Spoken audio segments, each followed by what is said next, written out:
ভয়ে কাঁপছে ভারতীয় দল, চিন্তায় পড়ে গেল ভারতীয় দল এবং বাংলাদেশি প্লেয়ারদের পাকিস্তানি প্লেয়ারদের হারানোর পরে অনেকটাই চিন্তায় পড়ে গেল ভারতীয় দল।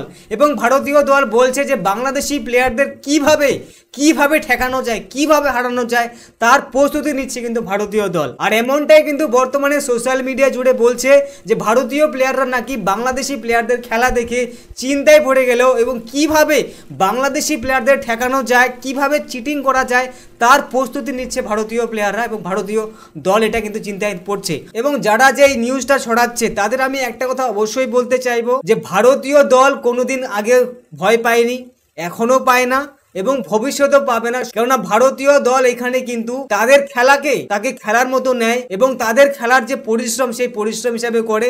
এখানে ফালতু কথা বলে না কোনোদিন। যারা ভালো দল বা ভালো প্লেয়ার তারা কোনোদিন কিন্তু নিজের গুণগান গায় না, তারা কোনোদিন কিন্তু বলবে না যে আমরা তাদের হারিয়ে দেব। যেমনটা পাকিস্তানি প্লেয়াররা বলেছিল যে বাংলাদেশি প্লেয়ারকে হারিয়ে দেওয়ার জন্য আমরা প্রস্তুত এবং হারিয়ে দিব। তবে ভারতীয় প্লেয়াররা আজ পর্যন্ত কোনো প্লেয়ারকে, কোনো দলকে কিন্তু এরকম বলেনি। তবে দেখার বিষয় যে বাংলাদেশি প্লেয়াররা যেমনটা ভাবে যে বাংলাদেশি প্লেয়াররা টাইগার হয়ে ফিরেছে পাকিস্তানি প্লেয়ারদের হারিয়ে, যে বাংলাদেশি প্লেয়াররা কিন্তু যথেষ্ট ভালো খেলেছে পাকিস্তানের এগেইনস্টে, তাতে কোনো সন্দেহ নেই।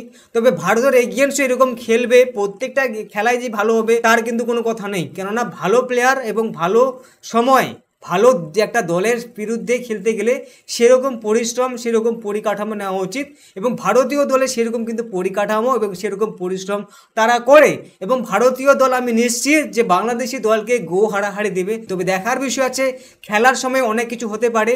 তবে এখানে কিন্তু অনেক রকমের গুজব ছড়াতে পারে যে ভারতীয় প্লেয়াররা এখানে চিটিং করে দিল বাংলাদেশি প্লেয়ারদের প্রতি।